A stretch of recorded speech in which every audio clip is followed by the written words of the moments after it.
بسم اللہ الرحمن الرحیم.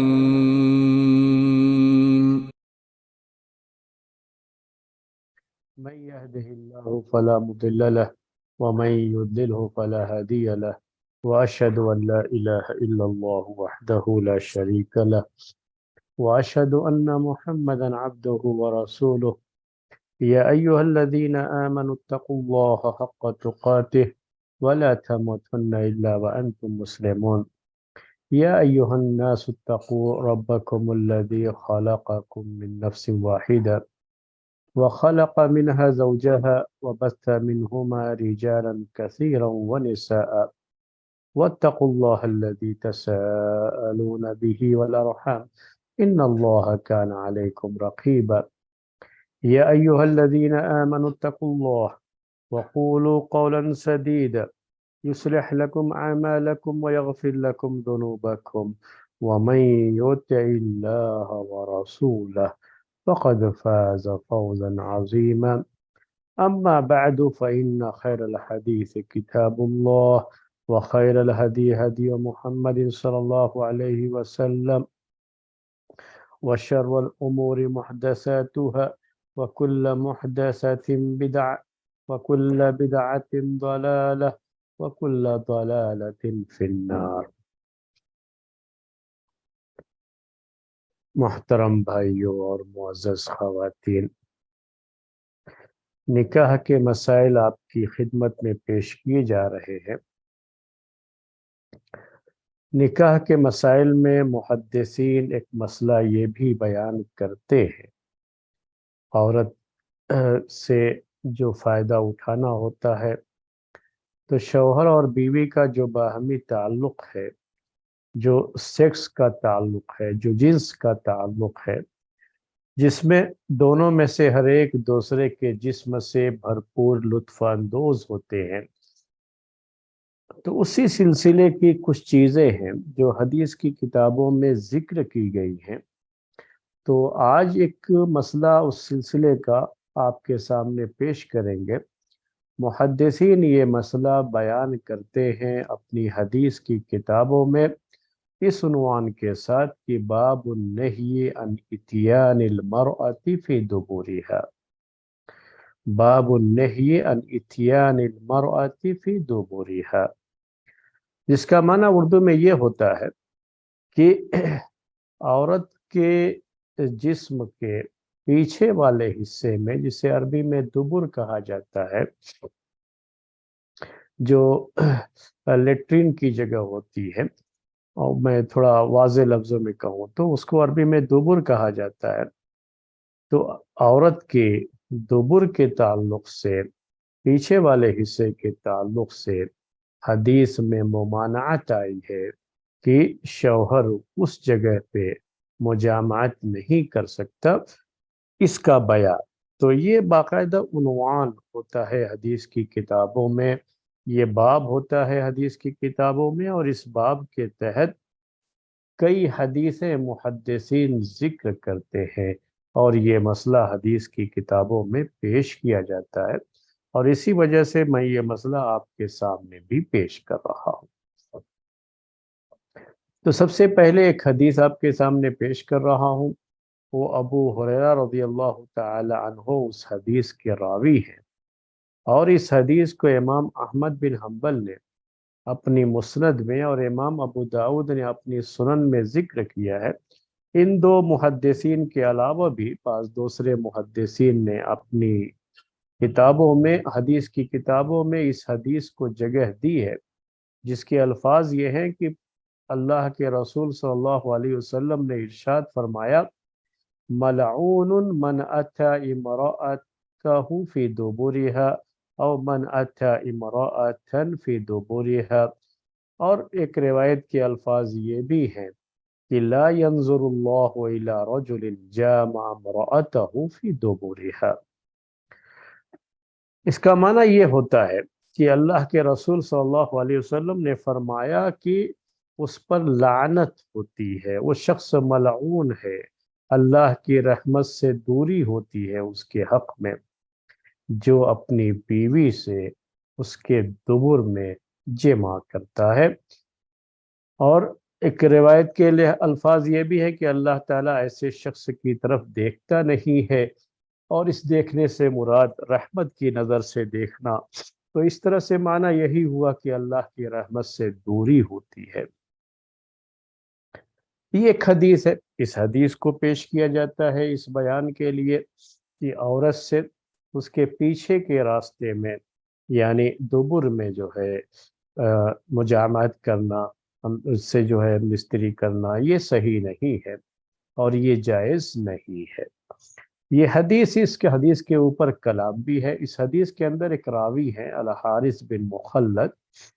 جو مجہول راوی ہیں۔ مجہول کا مطلب یہ ہوتا ہے کہ ان کی پوزیشن بالکل واضح نہیں تھی محدثین کے یہاں، کہ آیا ان کی حدیثوں پر اعتماد کیا جا سکتا ہے یا نہیں، بھروسہ کر سکتے ہیں یا نہیں، یہ ٹرسٹ ورتھی ہے یا نہیں ہے، یہ چیز کلیئر نہیں رہی۔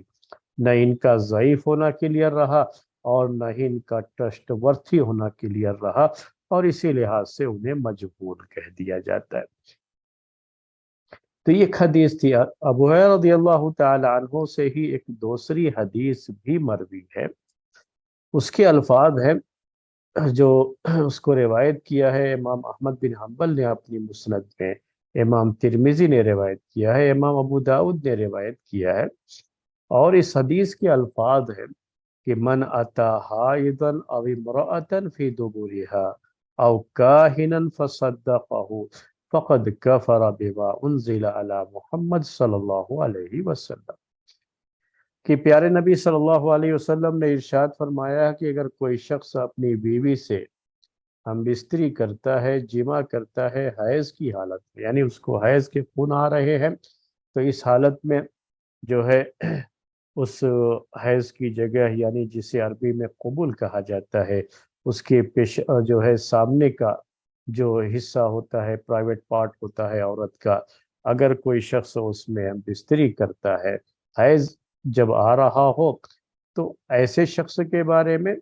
اور ایسے ہی کوئی شخص اگر اپنی بیوی کے دبر میں یعنی پیچھے والے حصے میں جو ہے اس کے ساتھ جمع کرتا ہے، یا کسی کاہن کے پاس آتا ہے، کاہن کہتے ہیں ایسے شخص کو جو کہانت کرتا ہے، یعنی مستقبل کی باتیں بیان کیا کرتا ہے، فیوچر میں کیا ہونے والا ہے وہ بیان کرتا ہے، اندازے سے نہیں بلکہ جو ہے اٹکل پچھو ایسے ہی جو ہے غیب کا علم ہونے کا وہ دعویٰ کرتا ہے، اس طرح کی باتیں لوگوں کے سامنے پیش کیا کرتا ہے جو باتیں چھپی ہوئی رہتی ہیں۔ بہرحال کہانت کی تفصیل اور بھی زیادہ ہے، تو آج وہ مسئلہ نہیں ہے۔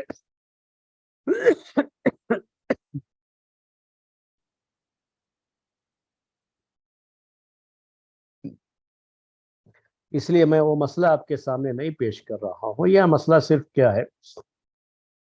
عورت کے دبر کے تعلق سے ہے، اس سلسلے میں آج کا مسئلہ ہے، تو اسی حصے کی بات کر رہا ہوں۔ تو اس میں بڑی سخت بات کہی گئی ہے اس کے تعلق سے، لیکن اس حدیث میں بھی ضعف ہے۔ ضعف کا مطلب تھوڑی کمزوری ہے، اور انقطاع کہا جاتا ہے کہ سند میں جو اس کا جو چین ہوتا ہے سند کے تعلق سے، وہ جو ہے پورے طریقے سے متصل نہیں ہے، جڑا ہوا نہیں ہے، ایک جگہ پر وہ سلسلہ کٹتا ہے، تو اس لحاظ سے بھی حدیثوں کو ضعیف کہا جاتا ہے۔ اس میں بھی وہ تھوڑی سی جو ہے تھوڑا سا ضعف یہ پایا جاتا ہے، یعنی تھوڑی کمزوری پائی جاتی ہے۔ ابو ہریرہ رضی اللہ تعالی عنہ سے اس مسئلے میں اور بھی کئی حدیثیں مروی ہیں، یعنی کئی حدیثیں روایت کی گئی ہیں کتابوں میں، اور ہر حدیث میں کہیں نہ کہیں کسی نہ کسی لحاظ سے کچھ کمزوری بھی پائی جاتی ہے۔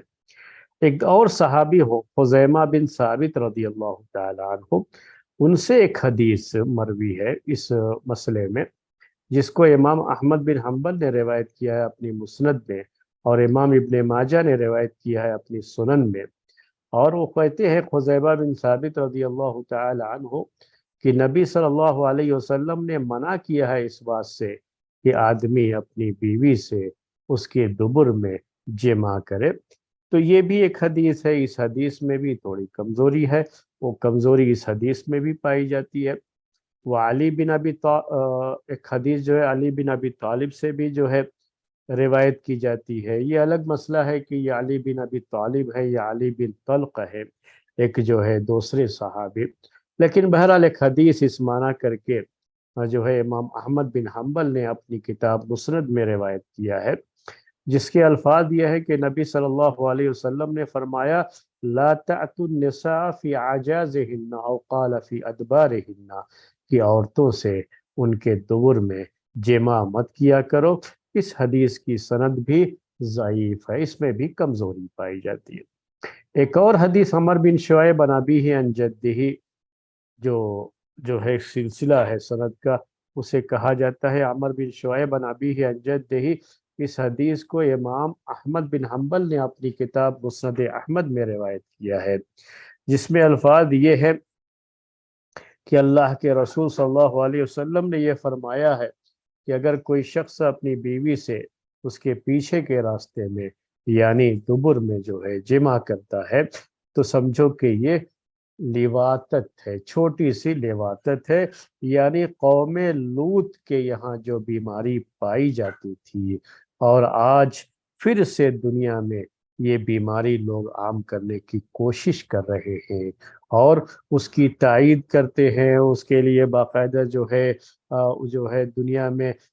اس جو ہے معاملے کے لیے بہت پروپیگنڈے بھی کیے جا رہے ہیں، قانون کی شکلیں بھی اس کو دی جا رہی ہیں، مرد کا مرد کے ساتھ رہنا یا عورت کا عورت کے ساتھ رہنا۔ بہرحال یہ ایک جو ہے الگ مسئلہ ہے، لیکن میں آپ کو بتاؤں کہ اس کو لواطت کہا گیا ہے، اور حدیثوں میں اس طرح کے الفاظ آئے ہوئے ہیں، اور بعض لوگ کہتے ہیں کہ کہنا یہ چاہیے کہ قوم لوط کا یہ عمل جو بھی ہے، تو یہ چیز اگر عورت کے ساتھ بھی شوہر اپنی عورت کے ساتھ پیچھے کے راستے میں اگر یہ عمل کرتا ہے تو وہ بھی جو ہے لواطت کے حکم میں ہے۔ اس حدیث کے تعلق سے بھی یہ بات ہے تھوڑے کی جو ہے، اس میں اختلاف یہ رہا ہے کہ آیا یہ پیارے نبی صلی اللہ علیہ وسلم کا قول ہے یا صحابی کا قول ہے، یعنی اس کو عربی زبان میں محدثین کے یہاں مرفوع اور موقوف ہونے پہ اختلاف ہے اس حدیث کے تعلق سے، اور عام طریقے سے محدثین نے اس کے موقوف ہونے کو صحیح قرار دیا ہے کہ یہ صحابی کا قول ہے، پیارے نبی صلی اللہ علیہ وسلم کا قول نہیں ہے۔ ایک اور حدیث آتی ہے، علی بن طلق جو ہے صحابی ہیں، وہ کہتے ہیں کہ اللہ کے رسول صلی اللہ علیہ وسلم کو میں نے کہتے ہوئے سنا ہے کہ تم عورتوں سے ان کے پیچھے کے راستے میں دبر میں ہم بستری مت کرو، یعنی جو ہے جمع نہ کرو ان کے ساتھ پیچھے کے راستے میں۔ امام احمد بن حنبل نے، امام ترمذی نے اس کو روایت کیا ہے، اس حدیث کی سند میں بھی تھوڑی کمزوری پائی جاتی ہے۔ ایک اور حدیث ہے عبداللہ بن عباس رضی اللہ تعالی عنہما، اس کے راوی ہیں، اور یہ حدیث سنن ترمذی کی ہے کہ اللہ کے رسول صلی اللہ علیہ وسلم نے فرمایا ہے کہ لا ينظر اللہ الی رجل اتى رجلا او امرأة فی الدبر، کہ اللہ تعالیٰ ایسے آدمی کی طرف دیکھے گا بھی نہیں، رحمت کی نظر سے نہیں دیکھے گا، کہ جو کسی مرد یا کسی عورت کے دبر میں ہم جمع کرتا ہے، تو ایسے شخص کے تعلق سے یہ بات اس حدیث میں ذکر کی گئی ہے کہ اللہ تعالیٰ ان کی طرف نظر رحمت سے دیکھے گا نہیں۔ یہ چند احادیث تھیں جو کہ حدیث کی کتابوں میں عام طریقے سے ذکر کی جاتی ہیں، ہم نے چند حدیثیں آپ کے سامنے پیش کی ہیں، حدیثیں اس کے علاوہ بھی ہیں جو اس مسئلے سے تعلق رکھتی ہیں، اور یہ بھی بات آپ کے سامنے پیش کر دوں کہ جتنی بھی حدیثیں اس سلسلے میں پیش کی جاتی ہیں، ہر حدیث میں کچھ نہ کچھ کمزوری بھی پائی جاتی ہے۔ یہ بہتر احادیث تھیں جو آپ کے سامنے ہم نے پیش کی ہیں، چونکہ کئی حدیثیں پیش کرنے کی وجہ یہی تھی، بہت ساری جو حدیثیں ہم نے پیش کی آپ کے سامنے، کہ اس کو پیش کرنے کی وجہ یہ تھی کہ یہ بات آپ کی سمجھ میں آ سکے کہ یہ ساری حدیثیں ملا کر کے یہ بات ثابت ہو جاتی ہے، ہر حدیث میں تھوڑی تھوڑی کمزوری ہے، تو وہ جو ہے یہ کمزوریاں دوسری حدیثوں سے دور ہو جاتی ہے۔ اس کو محدثین کی اصطلاح میں کہا جاتا ہے کہ ایک جو ہے اگر تھوڑی ہلکی کمزوری ہوتی ہے، معمولی کمزوری ہوتی ہے، تو یہ کمزوری دوسری حدیثوں سے دور ہو جاتی ہے، تو اس طرح سے پوری تمام حدیثوں کو ملا کر کے یہ بات کہی جاتی ہے کہ یہ ساری حدیثیں سب ملا کر کے اس قابل ہوتی ہیں کہ ان حدیثوں سے دلیل لی جا سکتی ہے، دلیل کے طور پر ان حدیثوں کو پیش کیا جا سکتا ہے، اور یہ حدیثیں دلیل بنتی ہیں، یعنی پھر یہ صحت کے درجے کو پہنچ جاتی ہیں، ساری روایتیں ملا کر کے یہ اس کا خلاصہ ہوتا ہے۔ تو ہم نے اسی لیے کئی حدیثیں آپ کے سامنے پیش کر دی۔ میں یہ باتیں اس لیے بھی پیش کر رہا ہوں آپ کے علم کے لیے کہ کبھی ایسا ہو جاتا ہے کہ کوئی شخص جو ہے اس میں سے کوئی ایک حدیث اس کے سامنے آئے اور کوئی بیان کرے، نہیں بھئی آپ کہہ رہے ہو کہ یہ حدیث صحیح ہے، حالانکہ ایسا نہیں ہے، اس میں تو فلاں راوی ہے، اس کے بارے میں جو ہے محدثین نے یہ بات کہی ہے، یا اس میں انقطاع پایا جاتا ہے اس حدیث کی سند میں۔ ہاں، اس طرح کی کمزوریاں ہیں ان روایتوں میں، اس لیے میں نے آپ کے سامنے یہ چیز کلیئر کر دی، واضح کر دی، لیکن ان سب کو ملا کر کے پوری روایتوں کا خلاصہ یہ نکلتا ہے کہ یہ حدیثیں اس قابل ہے کہ ان کو دلیل کے طور پر پیش کیا جا سکتا ہے۔ محدثین کی اصطلاح میں یہی بات جو ہے اس کے تعلق سے کہی جاتی ہے۔ تو اب یہ خلاصہ تو آپ کے سامنے آ گیا، اور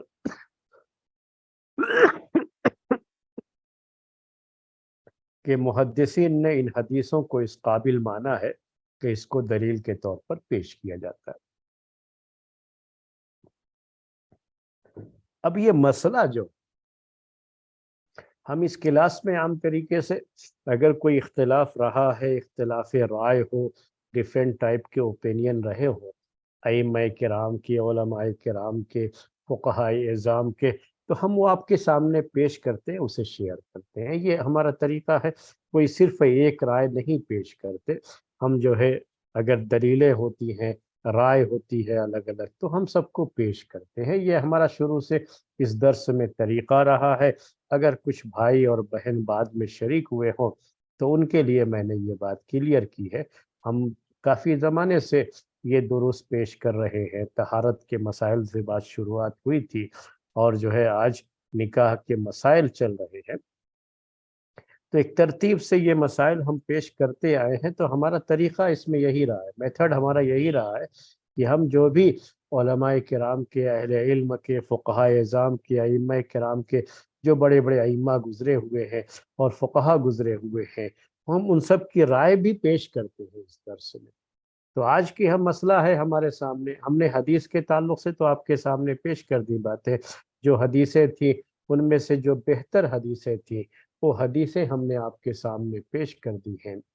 اور ان سب حدیثوں سے ایک بات یہ سمجھ میں آتی ہے کہ عورت کے ساتھ اس کے پیچھے کے راستے میں یعنی دبر میں جو ہے جمع کرنا، اس کو حرام قرار دیا گیا ہے، اللہ کے رسول صلی اللہ علیہ وسلم نے اس سے منع کیا ہے۔ اب کیا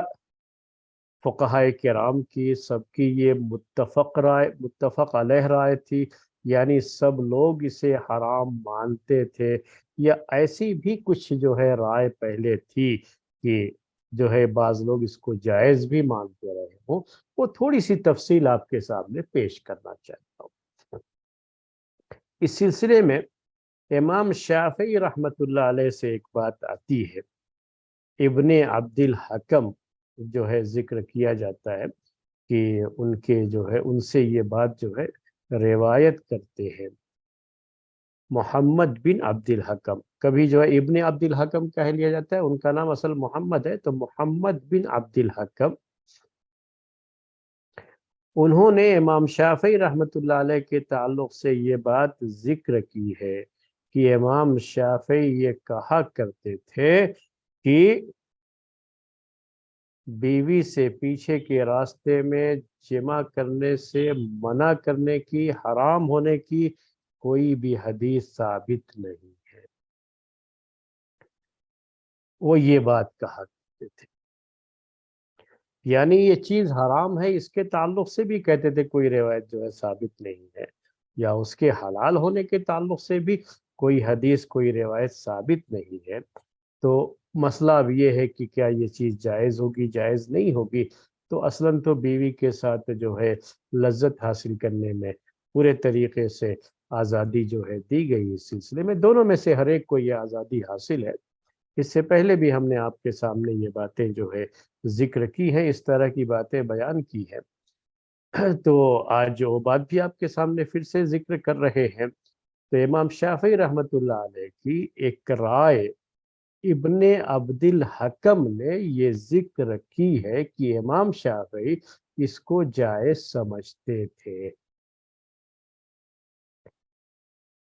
اب یہ مسئلہ جو ہے بڑا جو ہے شوافے کے یہاں فقہ شافعی کے لحاظ سے بڑا گمبھیر مسئلہ ہوگا کہ امام شافعی رحمۃ اللہ علیہ کیا اس کو صحیح سمجھتے تھے۔ تو شوافے کے یہاں مذہب شافعی جو یہ ہے ایک، یعنی کہہ لیجئے کہ اسکول آف تھاٹ جسے کہا جاتا ہے، جو شافعی مذہب ہے اس مذہب میں ایسا نہیں ہے کہ شافعی مذہب میں لوگ اس کو جائز سمجھتے ہیں، ایسا نہیں ہے۔ یہ امام شافعی سے ایک رائے آئی ہوئی ہے۔ امام حاکم جو بہت مشہور امام گزرے ہوئے ہیں، محدث بھی تھے اور ساتھ میں فقہ شافعی سے ان کا تعلق بھی تھا، تو وہ کہتے ہیں اس مسئلے کو لے کر کے امام شافعی کے بارے میں کہ اگر ایسی کوئی بات رہی بھی ہو تو یہ جو ہے ہو سکتا ہے کہ یہ امام شافعی رحمۃ اللہ علیہ کا پرانا قول۔ امام شافعی کے تعلق سے ایک بات آپ کے ذہن میں رہے، یہ کچھ علمی چیزیں ہوتی ہیں، علمی گفتگو ہوتی ہے، ہم پہلے سے بھی کرتے آئے ہیں اور ہم نے یہ دروس شروع کرنے سے پہلے بھی یہ باتیں ذکر کی تھی کہ امام شافعی رحمۃ اللہ علیہ کے تعلق سے یہ بات ہے کہ ان کی رائے جو ہے، ان کی جو فقہی رائے ہوتی ہے اس کو قدیم اور جدید کہا جاتا ہے۔ قدیم کا مطلب اولڈ ہوتا ہے، جدید کا مطلب نیو۔ تو ان کی کچھ فقہی ایسی آراء تھی، یعنی ان کے اوپینینز تھے جو ان پہلے کہتے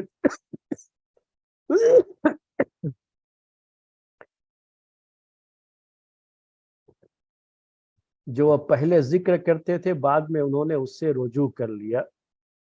یعنی اس کو بعد میں انہوں نے چھوڑ دیا، اور فقہ شافعی میں جو بعد والی چیز ہوتی ہے اسی کو ذکر کیا جاتا ہے، بیان کیا جاتا ہے۔ تو اسی لیے فقہ شافعی میں یہ جائز ہے ایسا کچھ نہیں ہے۔ وہ سب لوگ جو امام شافعی کے فالورز ہیں دنیا میں، جنہیں ہم شوافے کہتے ہیں، شافعی مذہب کے ماننے والے کہتے ہیں، وہ لوگ بھی اس کو حرام ہی مانتے ہیں۔ ان کی یہاں کتابوں میں اور اسی طرح سے ان کے فتووں میں یہی بات ہے کہ وہ لوگ اس کو حرام مانتے ہیں۔ بس امام شافعی کے بارے میں یہ بات آئی ہوئی ہے کہ امام شافعی کے تعلق سے ابن عبد الحکم نے اس کو ذکر کیا ہے۔ امام حاکم نے اسی طرح سے ایک بات اور بھی ذکر کی ہے امام شافعی کو لے کر کے، وہ بات یہ ہے کہ امام شافعی رحمۃ اللہ علیہ کا ایک مناظرہ ذکر کرتے ہیں اسی مسئلے کو لے کر کے۔ وہ مناظرہ کیا ہے کہ محمد بن حسن سے ایک مرتبہ ان کا اس مسئلے کو لے کر کے مناظرہ ہوتا ہے۔ مناظرہ جس کے آج کی زبان میں آپ ڈیبیٹ کہہ لیتے، یعنی بحث ہو رہی ہے اور ایک دوسرے کے ساتھ نقاش ہو رہا ہے۔ ڈیبیٹ جو ہے آج کے وہ لفظ آپ کو بہت آسانی سے سمجھ میں آ جائے گا۔ تو امام شافعی رحمۃ اللہ علیہ کا ایک مرتبہ محمد بن حسن، دوسرے یہ بڑے مشہور امام ہیں یہ، ان کے ساتھ جو ہے ڈیبیٹ ہوتا ہے۔ تو ان سے بحث کرتے ہوئے کہتے ہیں یہ کوئی پبلک پلیس پر ڈیبیٹ نہیں ہے، یہ آپس کی بات چیت ہے یہ، اور اس مسئلے کو لے کر کے دونوں کے درمیان بات چیت ہوتی ہے۔ تو اس بات چیت میں امام شافعی رحمۃ اللہ علیہ اپنی بات، اپنا پکش، اپنی رائے جو ہے، اپنے اوپینین جو ہے رائے رکھتے ہوئے کہتے ہیں کہ اگر تم مکابرہ چاہتے ہو، ان کنت ترید المکابرہ، عربی میں کہتے ہیں کہ تم مکابرہ چاہتے ہو۔ مکابرہ کا مطلب یہ ہوتا ہے کہ بات سامنے والے کی صحیح لگتی ہے لیکن میں مانوں گا نہیں کیونکہ میں اپنے کو بڑا سمجھتا ہوں۔ تو کہا اگر تم مکابرہ چاہتے ہو تو جو ہے یہ بات الگ ہے، اور اگر تم یہ کہنا چاہتے ہو کہ یہ حدیثیں صحیح ہیں جن میں عورتوں سے پیچھے کے راستے میں ہم بستری کرنے کو حرام قرار دیا گیا ہے،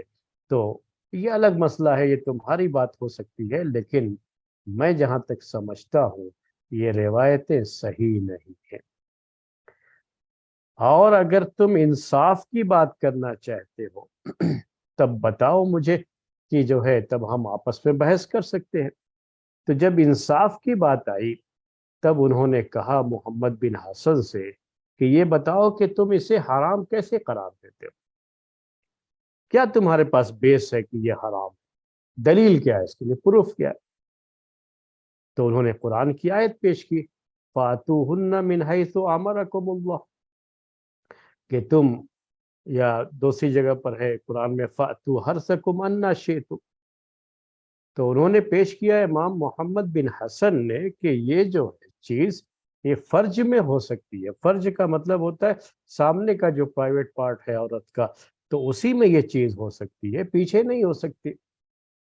تو امام شافعی رحمۃ اللہ علیہ کہتے ہیں اس کے بعد ان سے کہ یہ بتاؤ تو کیا جو ہے صرف شوہر اپنی بیوی سے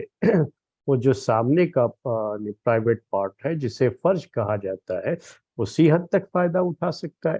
اسی حد تک اس کو جو ہے وہاں لذت حاصل کرنے کا حق ہے، جسم کے کسی اور حصے سے وہ فائدہ نہیں اٹھا سکتا؟ یہ میں اور تھوڑا سا کلیئر کر دوں آپ کے سامنے مسئلے کو، اللہ تعالیٰ حق بات کہنے سے شرماتا نہیں ہے، تو چونکہ یہ مسئلہ ہے تو تھوڑا بہرحال پیش کر رہا ہوں آپ کے سامنے۔ یہ جائز ہے سب کے یہاں، سب لوگ اس کو جائز سمجھتے ہیں کہ اگر شوہر اپنی بیوی کے اس کی جو ران ہوتی ہے دونوں ران کے بیچ میں اگر اپنے پرائیویٹ پارٹ کو جو ہے وہ حرکت کر دے، یا اسی طریقے سے جو ہے اس کے بغل میں، یا جو ہے دو پستانوں کے بیچ میں، یعنی یہ میں تھوڑی سی مثالیں آپ کو پیش کر رہا ہوں۔ اور عام طریقے سے پیارے نبی صلی اللہ علیہ وسلم بھی جب حیض کی حالت میں بیوی ہوتی تھی تو حیض کی حالت میں آپ یہی کہتے تھے کہ تم جو ہے اپنے جو ہے اس جگہ پہ کپڑا باندھ لو، اس کے بعد پیارے نبی صلی اللہ علیہ وسلم ان کو اپنے جسم سے لگاتے بھی تھے، اور بقیہ جو ہے جسم کے اور حصوں سے فائدہ اٹھانا یہ پورے طریقے سے جائز ہوتا ہے۔ تو ایسے وقت میں آدمی کبھی جو ہے دو اس کے رانوں کے بیچ میں، یا جو ہے پستان کے بیچ میں، کہیں بھی اور بھی جو ہے بغل میں کہیں سے بھی جو ہے وہ تھوڑی حرکت دے کر کے وہ ڈسچارج بھی ہو جاتا ہے، جسے ہم انزال کرنا کہتے ہیں۔ تو یہ سب اور اپنی شہوت کو اس طرح سے بھی وہ پوری کر لیتا ہے، یہ جائز ہوتا ہے اس حالت میں، کوئی مسئلہ نہیں، اس کو سب لوگ جائز مانتے ہیں۔ یہ صرف حرمت کی بات جو ہے صرف دبر یعنی اس کے پیچھے والے حصے کے تعلق سے آ رہی ہے، بقیہ جسم کے اور حصوں سے فائدہ اٹھانا، یہاں تک کہ اگر جو ہے شوہر جو ہے اپنی بیوی کے ہاتھ میں جو ہے اپنے پرائیویٹ پارٹ کو دے دیتا ہے تب بھی جو ہے وہ بھی جائز ہے۔ اور وہ جو ہے اس طرح کی جو بھی شکلیں ہیں میں بہت زیادہ جو ہے واضح لفظوں میں نہیں کہہ پا رہا ہوں، تو یہ ساری چیزیں وہ سب لوگ جائز مانتے ہیں، اس میں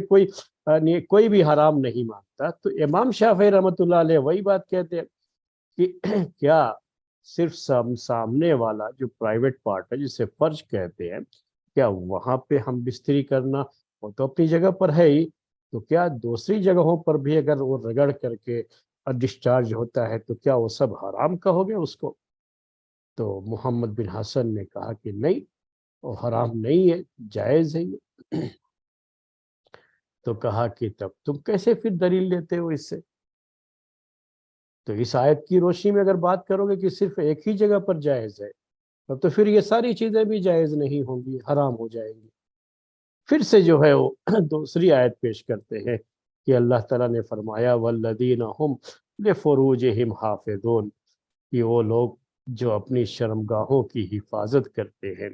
یہ مومنین صادقین کی تعریف میں یہ بات کہی گئی ہے، یہ آیت پیش کی جاتی ہے اور یہ قرآن میں اس کا ذکر ہے۔ تو اس کا جو ہے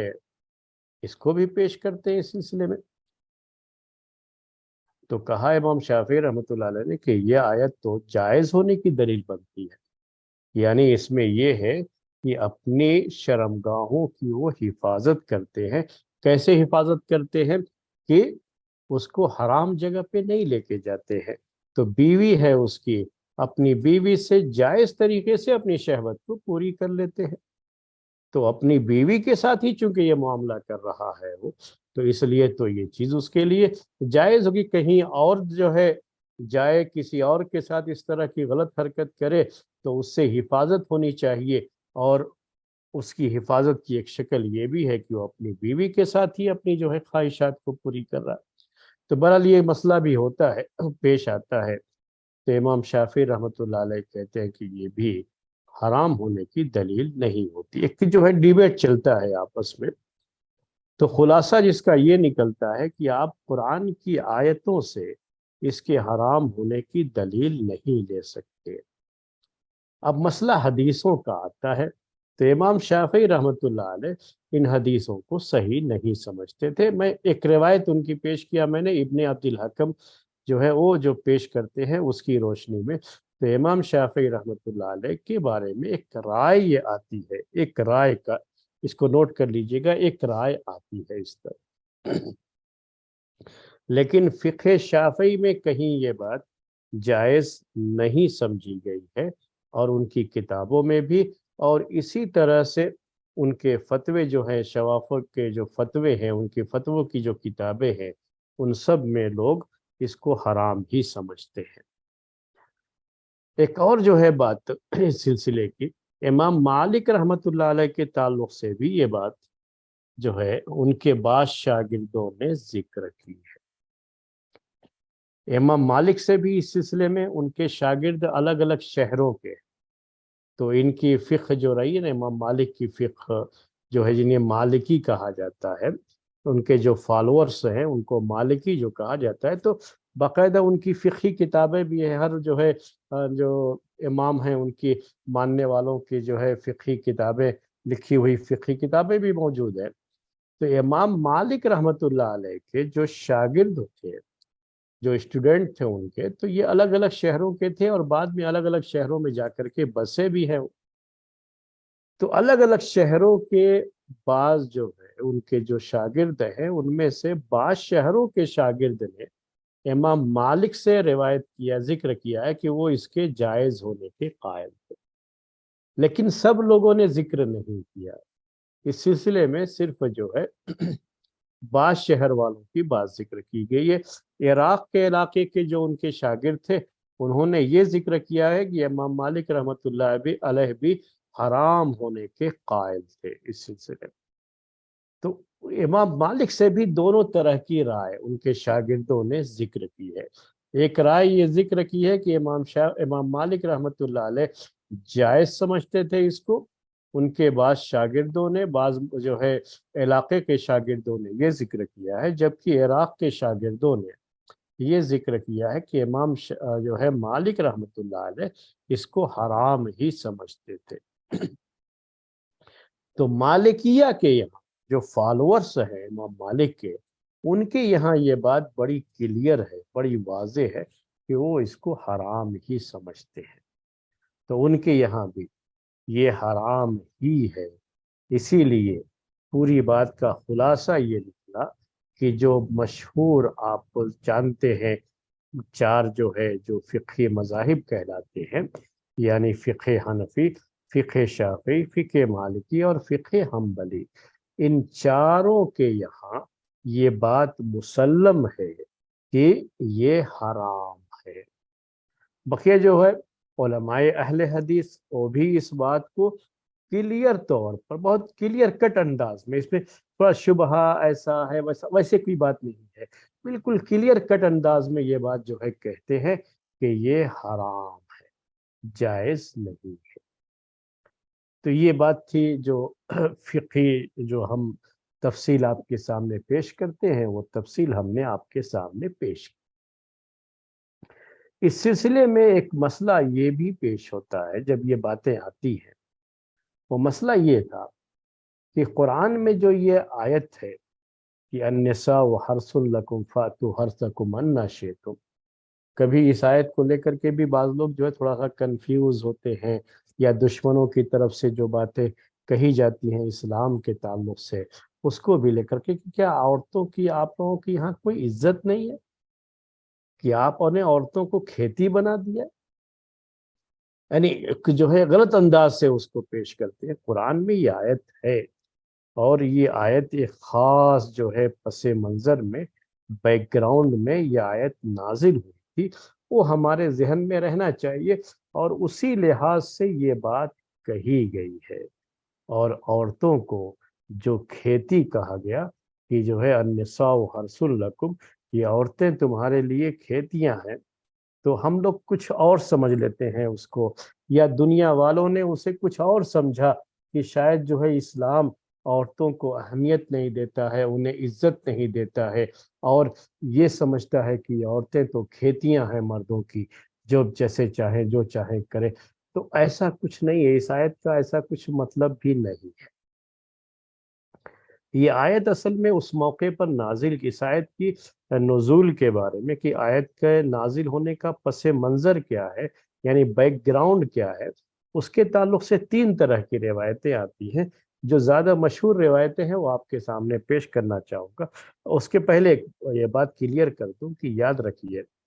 کہ اسلام میں عورتوں کو بڑی عزت دی گئی ہے اور بڑا اس کو مقام دیا گیا ہے۔ کہیں بھی اس آیت کے اندر بھی ایسا کچھ نہیں ہے کہ اس کی عزت پر کوئی فرق آ رہا ہے، بلکہ یہ ایک حقیقت ہے جس کو قرآن نے بہت پہلے بیان کیا، اور آج جو میڈیکل سائنس ہے وہ اس بات کو آج جو ہے کیا کر رہی ہے، وہ بھی پروف کر رہی ہے کہ یہ بات جو ہے صحیح ہے۔ وہ بات کیا تھی کہ یہ جو عورتوں کے لیے یہ لفظ استعمال کیا گیا، یہ اصل میں اس میں عورتوں کی عزت ہے، عورتوں کی طرف سے ڈیفینس ہے اس کے اندر، یعنی دفاع کیا گیا ہے عورتوں کا، یاد رکھیے۔ اس میں کہیں بھی ان کی بے عزتی کا کوئی مسئلہ نہیں ہے، یا ان کو عزت نہیں دی گئی، یہ مسئلہ نہیں ہے۔ اس کو اس جو ہے پہلو سے نہیں جانا چاہیے۔ یہ ایک تشبیہ ہوتی ہے، تشبیہ میں کہا جاتا ہے کہ جب کسی کو تشبیہ دی جاتی ہے کسی چیز سے، تو کسی ایک چیز میں جب وہ تشبیہ ہوتی ہے تو وہ تشبیہ دے دی جاتی ہے۔ یہ کوئی ضروری نہیں ہوتا ہے کہ ہر چیز میں وہ تشبیہ ہو۔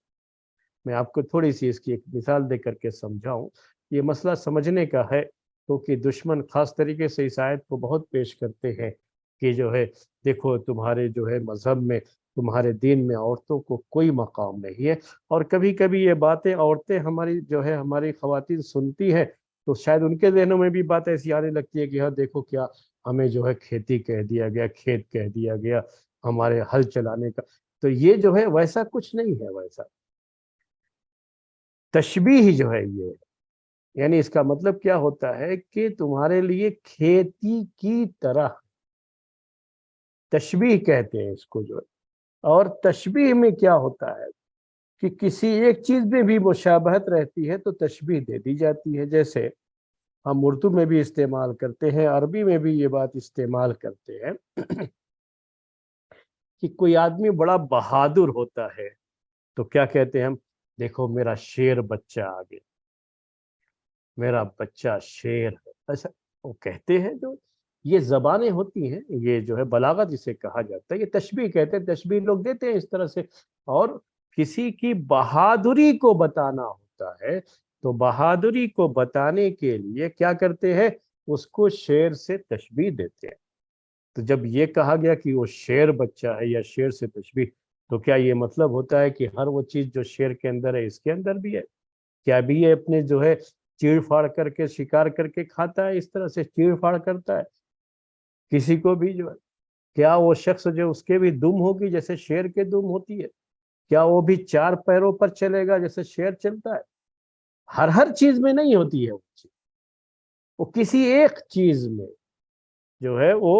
کوئی خاص چیز ہوتی ہے جس کی وجہ سے کہا گیا کہ یہ اس کی طرح سے ہے۔ یعنی جیسے وہ شیر بڑا بہادر ہوتا ہے، ویسے یہ آدمی بھی بہت بہادر ہے۔ تو وہ تشبیہ آپ سمجھیے، اس کو ہر میں وہ تشبیہ دی گئی ہے۔ وہ تشبیہ کیا ہے کہ اس زمانے میں یہ بہت کثرت سے چیز ہوتی تھی، اور آج بھی اب یہ بہت سے لوگ ایسے ہیں دنیا میں جو جن کو علم نہیں ہے، تو بہت سے لوگ ایسے ہیں کہ اگر کسی کے گھر میں لڑکیاں پیدا ہو، 1 لڑکی ہو گئی، 2 لڑکی ہو گئی، 3 لڑکی ہو گئی، اور جاہلیت میں تو اگر لڑکی پیدا ہو جائے گھر میں تو چہرے کا رنگ بدل جاتا تھا اور منہ چھپائے پھرتے تھے۔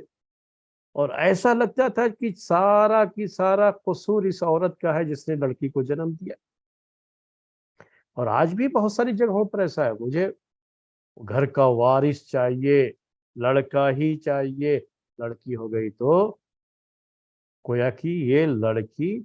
جو یعنی عورت جس نے لڑکی کو جنم دیا، یہ بیچاری سب سے بڑی قصوروار مانی جاتی تھی. تصور یہ تھا لوگوں کا. اور میں نے کہا ابھی بھی بہت سے لوگوں میں اس طرح کی چیز پائی جاتی ہے.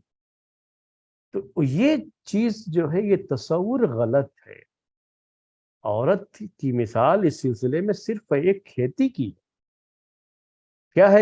مثال؟ یہ سمجھنے کے لیے کہ آپ جیسے کھیتی میں بیج ڈالتے ہو، تو آپ جو بیج ڈالو گے، اگر گیہوں ڈالا ہے تو فصل بھی گیہوں کی ہوگی، چاول ڈالا ہے تو چاول کی فصل ہوگی. آم کے درخت پر آم ہی لگتا ہے، سیب کے درخت پر سیب لگتا ہے. تو کہنے کا مطلب یہ کہ جو بیج زمین پر ڈالو گے نا، تو وہی بیج، وہی پودا نہ اگے گا. تو زمین کا اس سلسلے میں، کھیت کا اس سلسلے میں کوئی دخل نہیں ہوتا ہے. دخل تو اس کا ہوتا ہے جس نے بیج ڈالا ہے، کہ بیج کیا ڈالا. تو یہی وہاں پہ وہ تشبیہ ہے. تو اب آج جو ہے میڈیکل سائنس اس بات کو پروف بھی کر رہی ہے. قرآن نے تو بہت پہلے یہ بات کہہ دی تھی کہ اس میں عورت کا کچھ مسئلہ نہیں ہوتا ہے، عورت کا کوئی قصور نہیں ہوتا ہے، عورت کا اس میں کوئی دخل نہیں ہوتا، کسی کا بھی کوئی دخل نہیں ہوتا. لیکن جو ہے یہ خاص طریقے سے اس میں عورت کو، اس کو جو ہے کچھ یہ کرنا، سمجھنا، یا جو ہے اس کو تیکھی نگاہوں سے دیکھنا کہ صرف اس کو لڑکی ہی ہو رہی ہے، اس طرح کی چیزیں، تو یہ بالکل غلط ہے، جاہلانہ بات ہے. تو آج کیا بات ہے کہ جو لڑکا ہو یا لڑکی ہو، اس کا تعلق مرد سے ہوتا ہے، عورت سے اس کا کوئی تعلق نہیں ہوتا. تو اب تو آپ لوگ مجھ سے بہتر سمجھتے ہیں اس مسئلے کو، تو آپ کو یہ تشبیہ زیادہ مجھ سے بہتر سمجھ میں آ رہی ہوگی کہ یہ جو بیج ڈالنے کا معاملہ ہوتا ہے اس میں، اس عورت کی شرمگاہ میں، یعنی جو عورت کا، جو مرد کا جو منی جاتا ہے اس میں، یہ جو ہے لڑکا یا لڑکی ہونے کا تعلق اس منی سے ہے، عورت کے اندر کی جو منی ہے اس سے نہیں ہے. اور وہ بیج کیا ہوتا ہے؟ وہ شوہر ڈالتا ہے، کیونکہ یہ منی اس کی طرف سے ہی اس میں جو ہے پڑتا ہے. تو اب اگر اس کے اس میں بچے کا، بیٹے کا وہ ہے، اور وہ جو ہے جا کر کے عورت کے بیضہ سے، جسے ہم کہتے ہیں انڈا جو ہے، اس سے ملتا ہے. عورت کے یہاں تو کوئی مذکر مؤنث نہیں ہوتا، یہ مذکر مؤنث صرف مردوں کے منی میں ہوتا ہے. تو یہ آج جو ہے سائنس جو ہے اس کو پروف کر رہی ہے. یہی چیز قرآن نے پیش کیا اس سے پہلے، اور اسی کے اس میں جو ہے کہا کہ وہ ان کی حیثیت تو صرف کھیت کی ہے، وہ سمجھنے کے لیے، سمجھانے کے لیے کہ جو اگر لڑکی پیدا ہو رہی ہے تو اس میں اس بیچاری کا کوئی قصور نہیں ہے. جیسے زمین میں جب آپ کھیتی کرتے ہو تو آپ نے اگر گیہوں کا دانہ ڈالا ہے تو گیہوں پیدا ہوا، تو اس میں زمین کا کوئی قصور نہیں ہے کہ چاول کیوں نہیں نکلا. آپ، ارے بھائی آپ نے گیہوں ڈالا تو چاول کہاں سے نکلے؟ تو یہ چیز سمجھانے کے لیے، اور اسی لحاظ سے یہ بات کہی گئی ہے کہ النساء حرث لکم فاتوا حرثکم انا شئتم. تو اس آیت کی بیک گراؤنڈ کے تعلق سے یہ بات روایتوں میں آتی ہے کہ یہ آیت اس موقع پہ نازل ہوئی کہ انصار اور مہاجرین کا طریقہ جو تھا، یہ بھی نکاح سے تعلق رکھتی ہے یہ بات، تو آپ کے سامنے میں پیش کر رہا ہوں کہ مہاجرین کے بارے میں یہ بات آتی ہے کہ یہ لوگ مکے والے، یعنی عورتوں کے معاملے میں مکے والے اور مدینے والے دونوں کا الگ الگ ماحول تھا، الگ الگ جو ہے چیزیں بھی تھی ان کے، وہ رکھ رکھاؤ کے تعلق سے بھی تھوڑا فرق تھا دونوں کے جو ہے رسم و رواج میں اور انداز میں، تھوڑا زندگی کے انداز میں تھوڑا فرق تھا. تو یہ فرق ہم بستری کو لے کر کے بھی تھا، یعنی جمع کو لے، سیکس کو لے کر کے بھی تھا، وہ اس کے طریقے کو لے کر کے بھی تھا. تو مکے والوں کا یہ تھا، جن کو ہم مہاجرین کہتے ہیں، جو ہجرت کر کے مدینہ آئے تھے، ان کے یہاں یہ تھا کہ وہ اپنی بیوی کے ساتھ جو ہم بستری کرتے تھے تو وہ کسی بھی طریقے سے کرتے تھے، یعنی ایسا نہیں تھا کہ کوئی ایک خاص طریقہ ہے اور اسی طریقے کے لحاظ سے وہ اپنی بیوی کے ساتھ جو ہے جمع کرتے ہوں، ویسا نہیں تھا مکے والوں میں۔ تو اس میں یہ بھی تھا کہ جو ہے وہ کبھی جو ہے بیوی کو چت لٹا کر کے، یعنی بیوی جو ہے اپنے سر کے بل جو ہے لیٹی ہوئی ہے، اور اس کیفیت میں وہ جو ہے ان کے ساتھ جو ہے شوہر ہم بستری کرتا تھا۔ یہ بھی ان کے یہاں تھا، ان کے یہاں یہ بھی تھا کہ کبھی عورت کو الٹے جو ہے اس کے چہرے کے بل جو ہے لٹا کر کے، سجدے کی جو کیفیت ہوتی ہے، ہم جو ہے آپ سمجھنے کے لیے آپ کو کہہ رہا ہوں، تو سجدے کی کیفیت میں اس کو لٹا کر کے اس جو ہے کیفیت میں وہ اس کے ساتھ جو ہے ہم بستری کرتے تھے، وہ سیکس کرتے تھے۔ یہ سب مکے میں تھا اس وقت۔ تو اور بھی شکلیں اس کی، میں جو ہے اسی سمجھنے کے لیے آپ کو کہہ رہا ہوں۔ تو ان کی یہاں اس طرح کی چیزیں تھیں، لیکن مدینے میں ایسا تھا کہ مدینے میں بس ایک ہی چیز تھی، یعنی جو ان کے یہاں تھا، بس یہ کہ عورت کو چت لٹا کر کے وہ اس کے ساتھ ہم بستری کرتے تھے۔ اس میں پھر جو دو تین شکلیں ہوتی ہیں، لیکن یہ مین کیا ہے، اس کو چت لٹا کر کے، یہ جو سر کی گدی ہے، اس گدی کے اوپر لٹا کر کے وہ اس کے ساتھ ہم بستری کرتے تھے، شکل یہی ہوتی تھی۔ تو اب ایک مہاجر جو ہے صحابی نے، جو کہ مدینے کے رہنے والے نہیں تھے، ہجرت کر کے آئے تھے، انہوں نے ایک انصاری عورت سے شادی کر لی۔ تو انصاری عورت سے شادی کرنے کے بعد یہ ہوا کہ انہوں نے جب اس کے ساتھ وہ ملنے کا ان کا معاملہ ہوا، تو چونکہ اب یہ عورت اب تک تو صرف وہی جانتی تھی، یعنی کبھی یہ ہو سکتا ہے کہ آپ کے ذہن میں کچھ اور خیال آئے تو میں یہ کلیئر کر دوں کہ ان کے یہاں ایسا ہوتا تھا بہت کثرت سے کہ طلاق ہو گئی تو کسی اور نے شادی کر لیا، بیوہ ہو گئی تو کسی اور نے شادی کر لیا،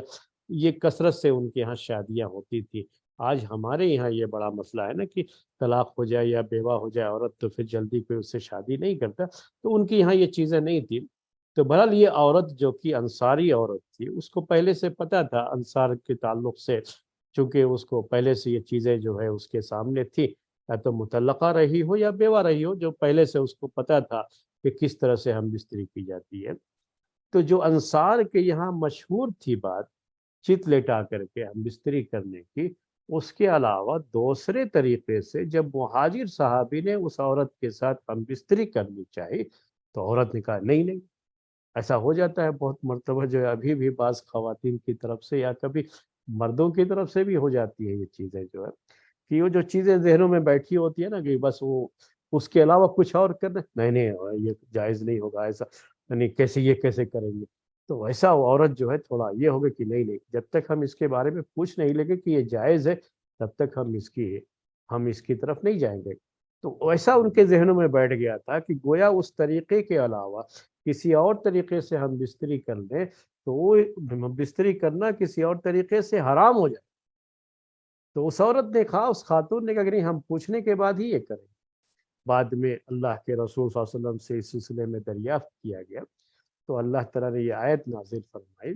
کہ کوئی بات نہیں ہے، پیچھے کے راستے سے بھی اگر جو ہے آپ سامنے کے حصے میں اگر جو ہے پیچھے سے بھی ہم بستری کرتے ہیں، بیوی کے ساتھ جو ہے جمع کرتے ہیں، تو اس میں کوئی حرج نہیں ہے، جائز ہے۔ جب یہ آیت نازل ہو گئی تو وہ مسئلہ جو ہے ختم ہو گیا کہ وہ کسی بھی طریقے سے کر سکتے ہیں یہ، اور جائز ہے۔ تو اب یہ ایک مسئلہ جو ہے اس سلسلے میں اسی سے جڑا ہوا یہ بھی ہے کہ اس آیت کے تعلق سے، اس کی سبب شان نزول کے تعلق سے، جسے ہم بیک گراؤنڈ کہہ لیتے ہیں آج کی زبان میں، بیک گراؤنڈ کے تعلق سے ایک بات یہ تھی، تو اس کو بھی یہ پیش کیا جاتا ہے یہ بتانے کے لیے کہ پیچھے کے راستے میں، یعنی جو ہے دبر میں، جو کہ لیٹرین کا راستہ ہوتا ہے، اس راستے میں جو ہے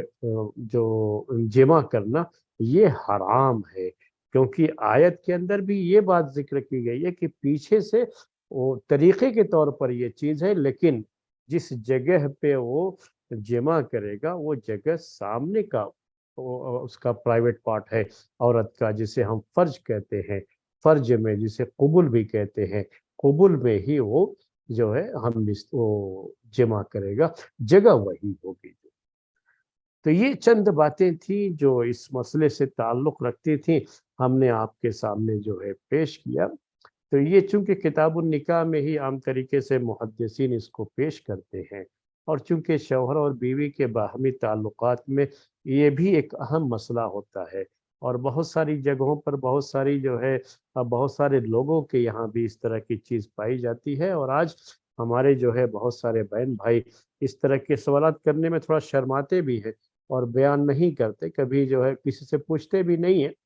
تو ہم نے سوچا کہ آپ کے سامنے یہ کلیئر کر دیں کہ اس میں چاروں فقہ جو ان کی فقہی کتابیں ہیں، اور چاہے فقہ مالکی ہو، فقہ شافعی ہو، فقہ حنبلی ہو، فقہ حنفی ہو، سب کے یہاں یہی بات ہے کہ یہ حرام ہے، جائز نہیں ہے۔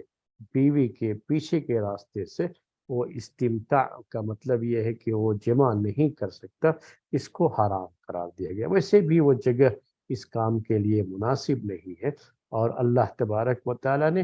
جو ہے ہر چیز کو کسی خاص جو ہے چیز کے لیے، مقصد کے لیے پیدا کیا ہے۔ آپ کو یہ سمجھ سکتا ہے جن کی طبیعتیں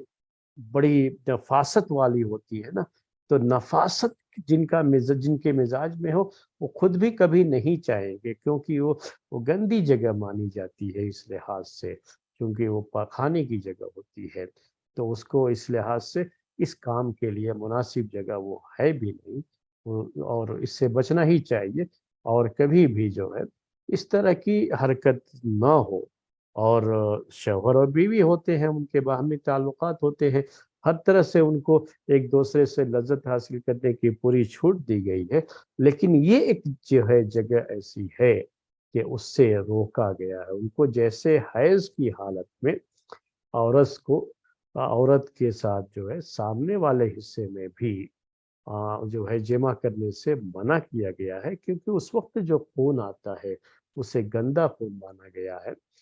اور نجس خون کہا جاتا ہے اس کو شریعت میں۔ تو یہ وہ بھی اس وقت وہ جگہ بھی اتنی مناسب نہیں ہوتی ہے اس کے لیے، اور طبی لحاظ سے بھی دیکھا جائے، میڈیکل سائنس کے لحاظ سے بھی دیکھا جائے، تو سب ڈاکٹر لوگ بھی یہی کہتے ہیں۔ ہمیں حالانکہ ڈاکٹروں کی رائے کی کوئی ضرورت نہیں ہے، جب قرآن میں ہے، حدیث میں ہے، تو یہی ہمارے لیے اصل ہے، لیکن پھر بھی لوگوں کے اور جو ہے مزید اطمینان کے لیے یہ باتیں ہم پیش کر دیتے ہیں کہ وہ سب لوگ بھی اس بات کو مانتے ہیں کہ حیض کی حالت میں جو ہے سامنے والے حصے میں اور پیچھے والے حصے میں تو کبھی بھی یہ صحت کے لحاظ سے بھی، میڈیکل سائنس کے روح سے بھی یہ مناسب نہیں ہے، تو شریعت نے پہلے ہی سے اسے حرام قرار دیا ہے۔ اس کے علاوہ دونوں جو ہے فائدہ جو ہے ایک دوسرے سے، جو شادی شدہ جوڑے ہیں ان کو پورا حق ہے، اور جو ہے اسی لیے نکاح کے مقاصد میں سے ایک اہم مقصد ہے یہ کہ دونوں میں سے ہر ایک کو دوسرے سے بھرپور لذت حاصل کرنے کا حق حاصل ہے، اور اس حق سے کوئی ان کو محروم نہیں کر سکتا ہے۔ تو یہ چند باتیں تھیں آج کے اس درس کی، اور اسی پر آج کا یہ درس جو ہے ختم کرتے ہیں۔ اگر آپ کے ذہن میں کوئی سوال ہو تو سوال کر سکتے ہیں، ورنہ کوئی سوال نہ ہو تو اور اچھی بات ہے۔